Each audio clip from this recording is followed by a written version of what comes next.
here we are. This one. This is what we want. We are recording now. We're going to be talking about Vue.js today, right?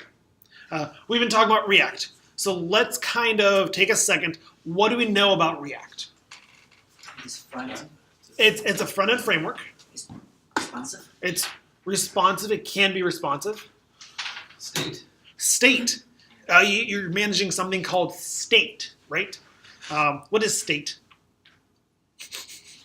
Like a storage box kind of thing. A what? A storage box. A storage box for what? Changing Stuff. variables, Stuff. state variables. Variables. Yes, it's What is It's like a river, but it's getting to run down. yes, it's like a river. It's always changing, but never the same. Ooh. Ooh. So yeah. Siddhartha, amazing book. Yeah, it's also a keyword. It's a keyword. It's Yeah. State, storage for things or variables on the page is always changing, but it's always the same. Like that. Like awesome. What else about React? it divides the code from the rendering. It divides the code from the what? Rendering. Rendering. Yes, you have a distinct rendering function there. That rendering uses what? JSX. Yeah. So that's that funky JavaScript HTML hybrid language kind of thing. From what I'm understanding, state, you're not really mutating the original data, you're just changing as it goes. Mm-hmm. Yes. Your state is immutable, which means you can't change the current state, but you can update to the next state. So it's almost like it's almost like a slideshow. You're not changing the past slide, you're moving to the next slide. But is the old state destroyed? Or no? It's merged with the new state. Oh. Has a life cycle. Has a life cycle. It does. What else about React? Utilizes components. It does. It's component based. It encourages a component based design. What's a component? It divides the responsibility amongst different pieces of code. Yep. It takes responsibilities of the page and separates them out into different chunks of code. So I have a component for a favorite button. I have a component for maybe a cast picture. I have a component for a movie page. It takes that responsibility and segregates them, separates them into something that's easily manageable and reusable. But really, they're just classes and functions. Yeah, at its core, it's just classes and functions. You move data down the chart. Yep, data flows down. It goes from the parent to the children by what? Props. Props. Yep.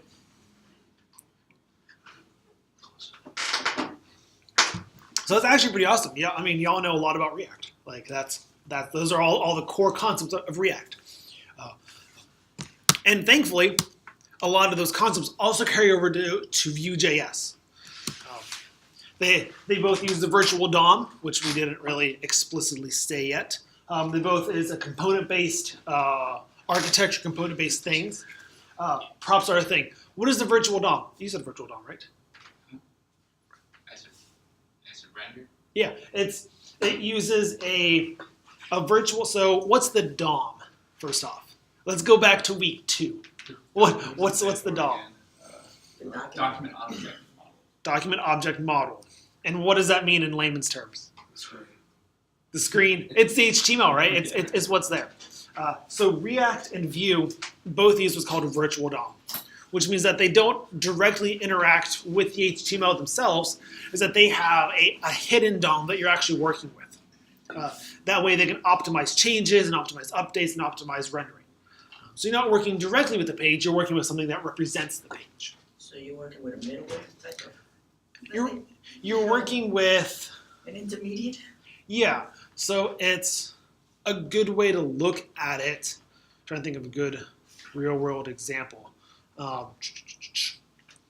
Is that you're manipulating objects to create shadows, shadow puppets.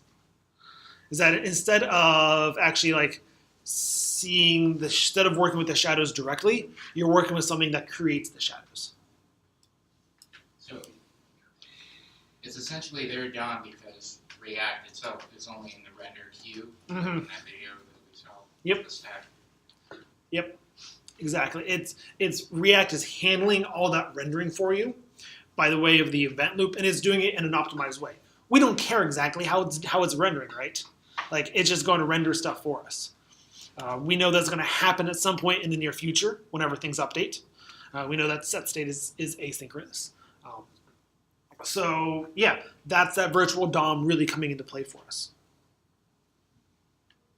One more thing, I think that React is less flexible than vanilla JavaScript in that you get a lot more errors if you don't do it the React way. Yes, it's very React is very unopinionated and very opinionated at the exact same time.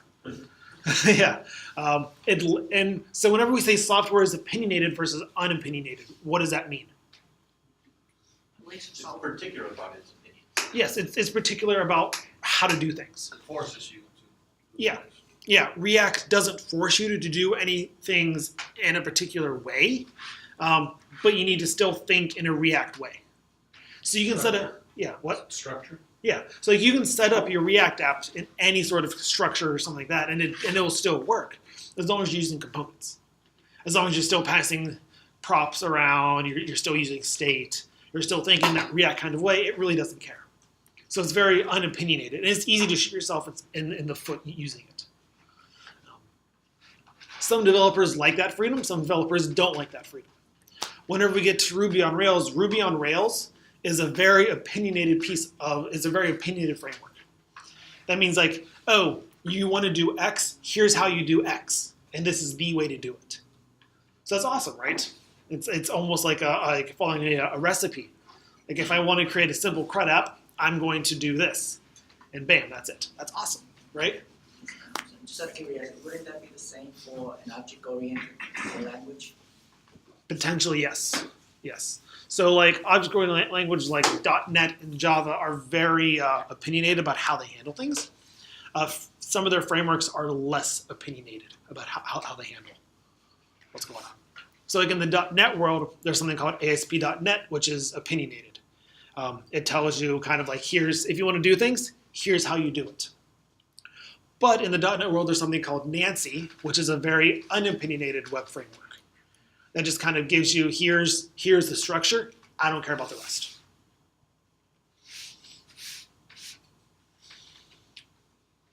So yeah, React is very unopinionated. Both have virtual DOM versus have a component-based architecture. So components, still a thing. They still exist in our world. They mean the exact same thing though. It's a piece of the UI that we're using to separate our logic out into manageable pieces. And props are still a thing. The exact same thing. It's how we pass data from a parent component to a child component. Feeling good? We know half of it already. So it should feel kind of good, yes. So the question is, what does Vue solve that, that React has a problem with? I mean, why use Vues against React? So now let's cover the differences of what's going on here. So here's the differences. So React uses JSX. That's that render function that does things for us, that uses that funky HTML JavaScript hybrid, right? Vue.js uses something called templating. And this comes from actually Angular, where it says, here's HTML. I'm using attributes to control what's going on. So if I wanted to do an onClick, it's v-onClick. If I wanted to do some sort of event, it's v-onEvent. If I want to do an if statement, I don't have to write a whole component or use a weird and statement or ternary statement for it. I can just do v-if. So it's more of a simple templating engine versus a render function. It says, here's my cookie cutter, follow these instructions, versus here's a recipe and a knife, here's to do it. So your rendering acts a little bit differently. It's presented to the virtual DOM in a different way. And the other difference is that React has state. There is no such thing as state in Vue. I know, it's something a bit different. It uses something called object properties. So instead of representing, so in React, we know that our application is represented by state and then a series of functions, right? Well, in Vue, our app is represented by an object. So everything on the page is being declared and used inside of an object. So it may seem similar, but it's a different way of thinking about your application. It's a very declarative way of doing it. So V brings up a really good point, is what problems does Vue solve that React doesn't solve? And vice versa, right? Because they're two different frameworks. Like we have a hammer and a screwdriver for a reason, right? One's for nails and one for screws. And really, it's the different way of structuring your code and the different way of structuring your application. Both solve the same problems. We want a dynamic, rich, responsive UI that does things when the user interacts with it. We need to talk with APIs. Both frameworks solve that. It's just different styles of doing it. It comes down to why do some people like Ruby versus some people like C#? Why do some people like Java when some people like Python? It's just different ways of doing the exact same problem.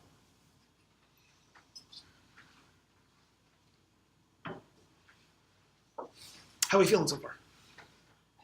For me, I still trying to understand the overriding reason that I should go to use Vue as opposed to React. I mean, it seems like I'm getting to the same location. Yep. Just taking different routes. Yes.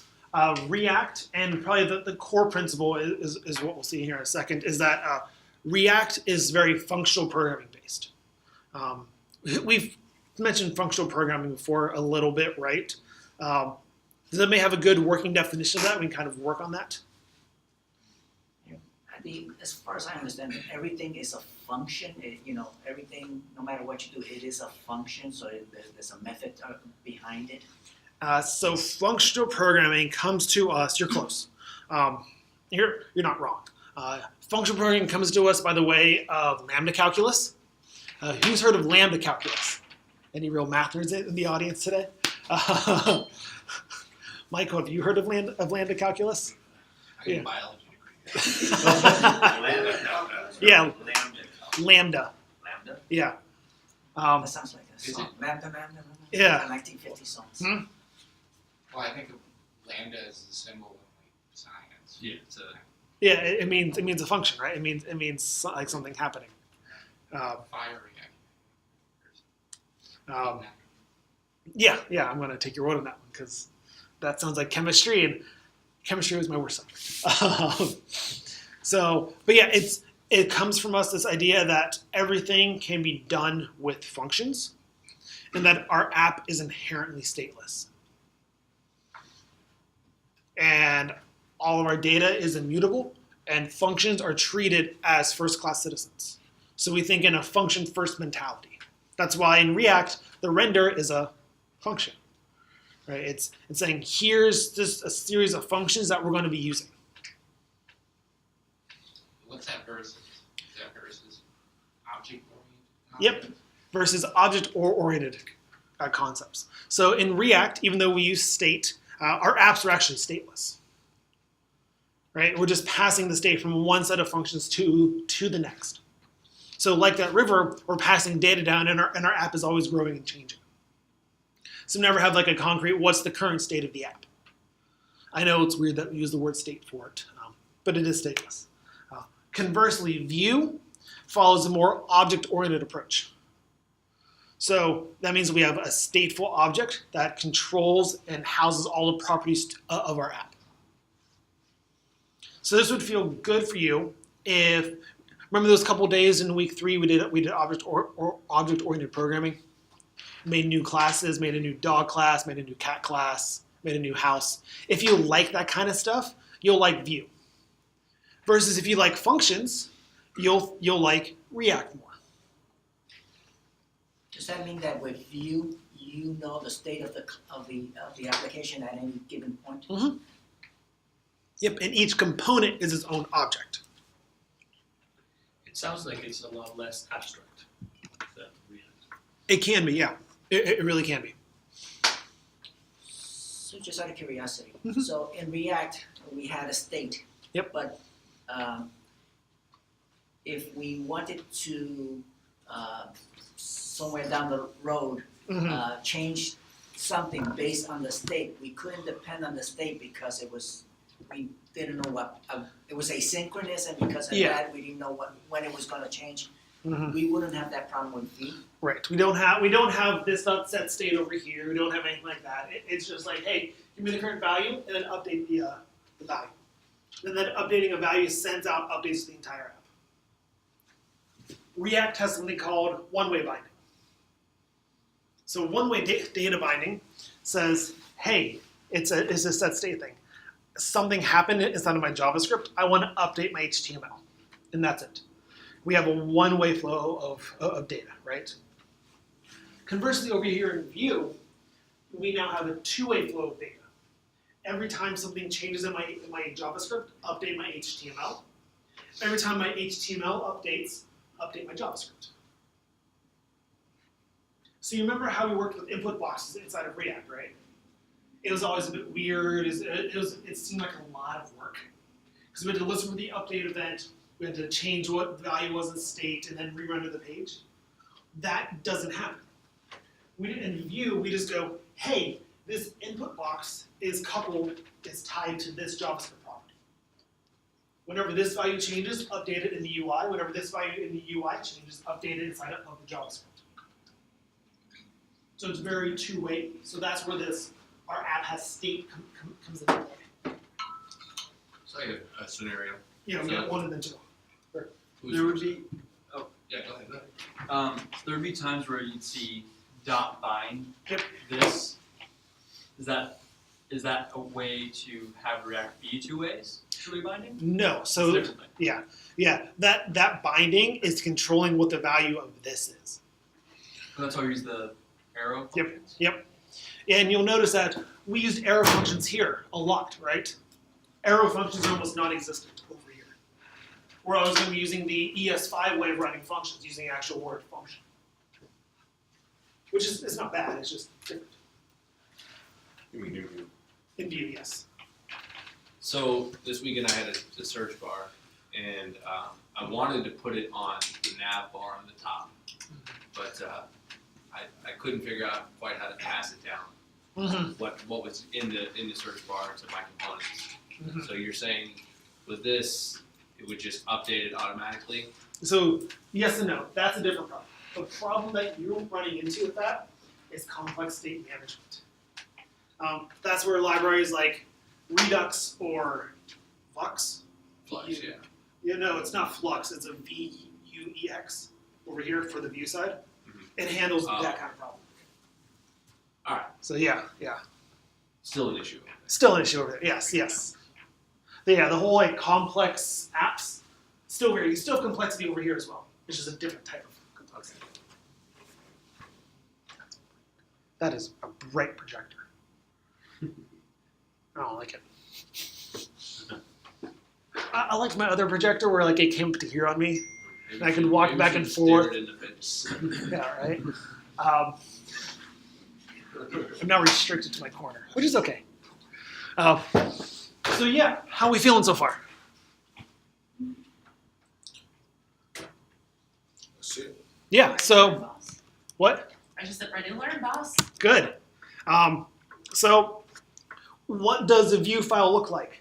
So before in React, we would use a .js file, right? Well, now in Vue, we're going to use a new type of file.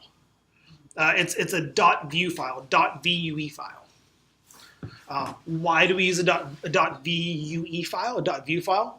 That's because it's going to handle all the exporting for us. You know how at the bottom we had to like export stuff? Now we don't have to worry about exporting. We just have to do, so it kind of hides a little bit of that. And it's because it's Vue, because I know since it's Vue, it's going to be inherently with it. Yep, we still have, so we had create React app, right? There's now a Vue CLI that has a Vue create app. So the CLI tools are the same. We still have a source folder. We still have a public folder. We still have We're still using Webpack to build. We're still using Babel to translate. Like it's all still there. It's all still just JavaScript. Just that top layer that we're playing around with is now .view files instead of .js files. Does the browser read them as .js? So because we're using Babel, what is Babel? It's a translator, isn't it? Yeah, it's a translator. So Babel is taking our files that we're making and converting them to a browser-ready JavaScript file. So what does browser-ready mean? Not all browsers support all the functionality of React or Vue. So we need to translate it into a more readable language for the browser, and that's what Babel's Is that doing. what the build stage is? We're taking our complex JavaScript framework stuff and creating JavaScript that our browser likes. So does that mean you can do everything in JavaScript and regardless of this, do everything in JavaScript and just That's what Babel's doing. It's translating those newer JavaScript features into something that all browsers can actually read. No, what I'm saying is do the work of technically we can do the work of Babel by just doing everything in In vanilla JavaScript, yes. okay. But we have to worry about like browser compatibility. Yeah, right. There's a lot of overhead that we don't want to deal with. Right. So yes.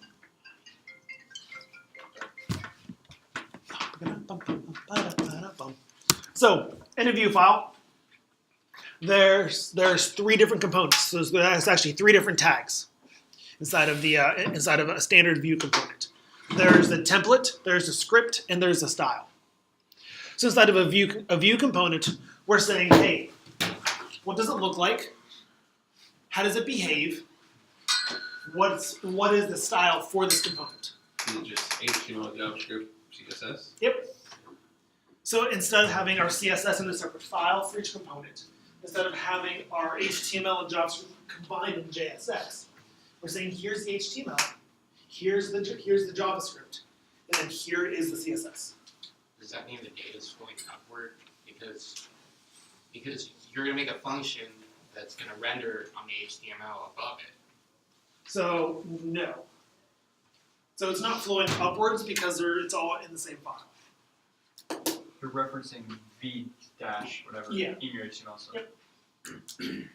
So if all that And we info, post it. specifically the style, Yeah. if it's in a file, does that mean that if you have multiple files, you sort of have to duplicate that? We can't sort of leverage what we already done? So that style is really kind of cool because not only will you can have your style affect everything.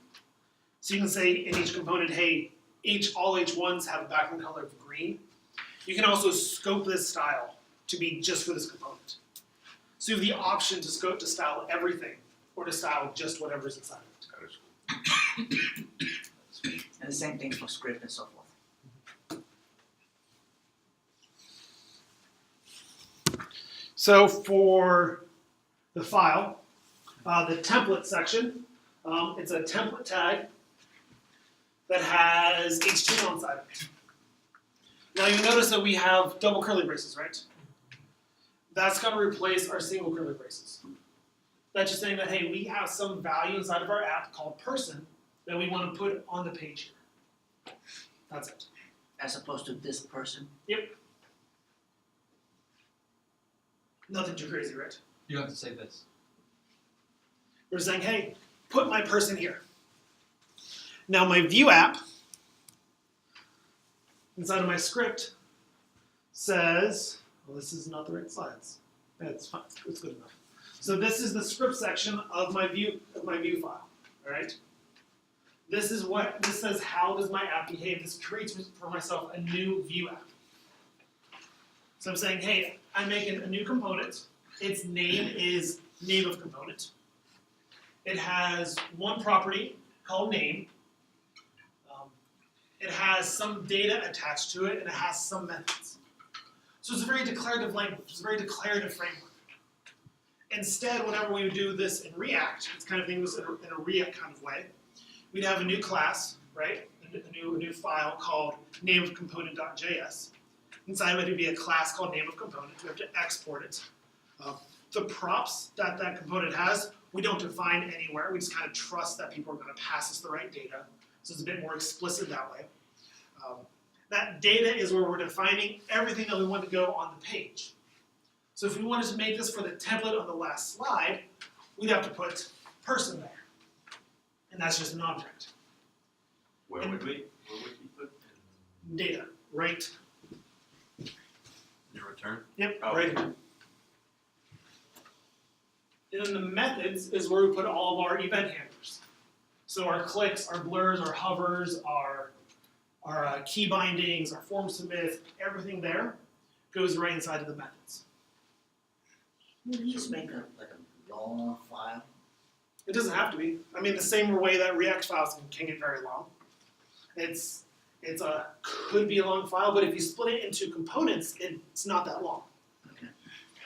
I mean, yeah, you can make React files that are, you can make Vue files that are, you can make CSS files that are, but like if you're a little bit smart and you refactor it, it's fine. Yeah, the reason I say this is because you seem to be putting, the template, your script, your styling all in one thing. Remember, it's still a component, so that your component should be simple. Okay. So in React, you have like a parent-child relationship. Mhm. Is that relationship type here exist? Yep, same thing. We'll get to that in a couple slides. Okay. And then the last part of the file is the CSS. So it's a script tag. Scoped is, hey, this CSS only applies to this component, and that's it. So only H1s that are inside of this component are green. Everything else has whatever style that they have normally. Would you still have to have class names? Yeah. Yep, this, just CSS. Just CSS. That's applying for every H1 in that component. Yep. If you would take out the scope, maybe it will apply It to would everything else. apply to H1s everywhere. So would you have to put scope is false, or would you put global, or what would? You just leave it out. Oh, you leave it out and Yep. you make it global. So if you have a global definition, do you put that just in one file, or do you have to put it in all the files? One file. So you technically could have a scope, a Mhm. global scope file, and then Yep. handle all of Yes. As we'll see in the second part, the default Vue app comes with an app.vue that is kind of like your app.js. It's kind of like here's your parent for everything. You can put your global styles there or in an actual style sheet and reference that style sheet. So if you did one globally in your second component, Yeah. then you forget about it, now down here somewhere you make another global, and you Mhm. change to H1, how would they, I believe the one in the child would overwrite the global ones, but it would overwrite it everywhere. Best practice is to use scoped. like, Me too. So if you didn't scope on the top and then underneath, you Override did it. scope it would override it, right? You put all your global styles in app view. So let's put it all together. So this is a .vue file. We have the template, we have the script, and we have the style. The top says, here's what the user sees. The middle says, here's my Vue app, here's my actual Vue element. You see we're still exporting default and then an object.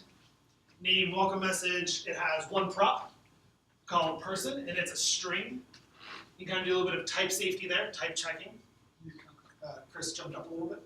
Well, I was wondering if that was just where string would go, or if you literally say string and You declare literally say type. string. Yep. You declare types. Yep. Okay. Usually it's going to be a string most of the time. you always have to define it? You could put quotes. We're just saying, hey, it is of type string. So you're using the built-in JavaScript type string to actually say that it's a string. And we're saying, hey, just H1s here are green. So it's a bit more declarative. It's a bit more like you kind of have to tell it explicitly what's going on. Some people like that. Some people go, oh, that's a lot of typing. I don't like that. I like it. I enjoy it. My experience with it has been a pleasurable one so far. Jason? kind of personal preference of like having everything in one file too, Mhm. rather than keeping it separated. Oh yeah.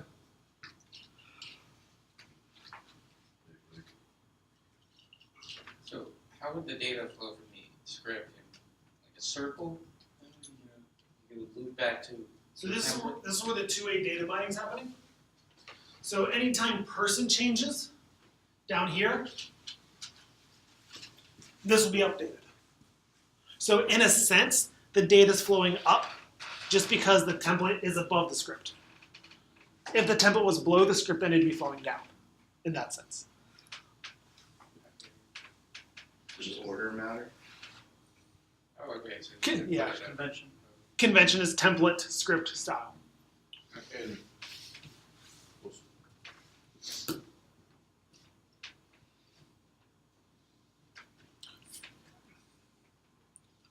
but when you create a component in React, you type RCC and all pops out. Is that the order we're supposed to be going by, template script style? Yep. And there are extensions for VS Code that help make. So you do the same thing. So there's no need for string interpolation. I mean, you can use it in other places, but for this, nope. But is that just a JSX thing? No, that's not that's a JavaScript thing. Oh. But I assume you need to like print stuff out, or to like render stuff. Like, I mean, I don't really know exactly yet, but I was just Mhm. wondering if it was a thing to do. it's still a thing. That's a JavaScript feature. How are we feeling so far? Is it still called JSX at the top? Nope. Yeah, It's a template. no, just template. Yeah, it's a view template. Yeah. So if we wanna use it, what do? We do npm Yeah. add view? So Okay. it is npm add view CLI, and I'll give you the CLI. The setup instructions will be in the homework tonight. So if I wanted to use this component, because this is a component that we made, up in my app.view, up on the level above inside of its parent, I say, hey, inside of my app, I'm going to import my component here, and then I'm going to use it. The exact same way we'd use a component up in React, right? Looks familiar? Import it, use the tag syntax. It has a prop of person, right? It should feel similar.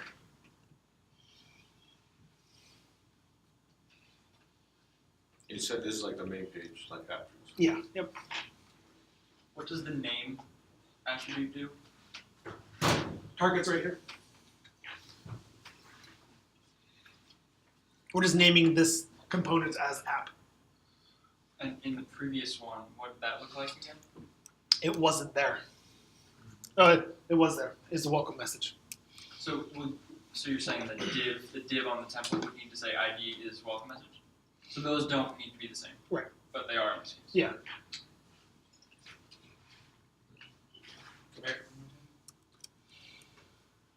So here we're taking that div with the h1 hello person, and we're saying, hey, put it here, and person equals Paul. So you'll say hello Paul. The same way that props are passed down, props are passed down here. Is this still stateless? It's not. It's stateful. Okay. Yep. And that's because of the components? Yep, because this object right here down in our welcome message component now has a state that we access it by doing this.person. Because it's person. But this now is now more important to us. So we'll be working with that.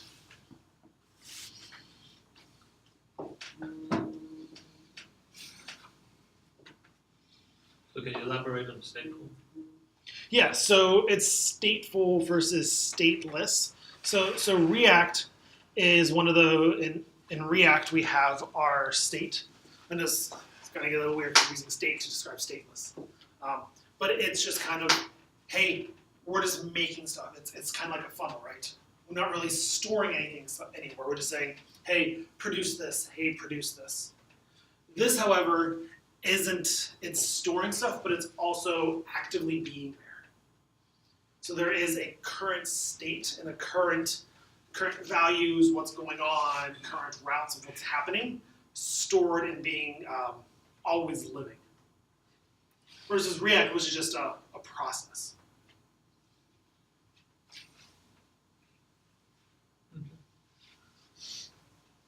Is there still a life cycle in Vue? Yep, still life cycle. It's a bit simpler, but it's still there. I mean, like component did mount, that kind of stuff. Yeah, component did mount. Yeah, there's and it functions on this. Like there's mounted, there's unmounted. That's mount is the big one.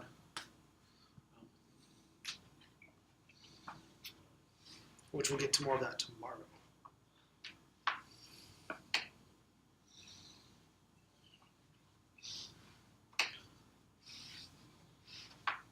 Feeling okay-ish? Kind of want to see it in action? Yep. All right, so it's 10:53. Let's take a 12-minute break, come back at 11:05, and we'll see it in action.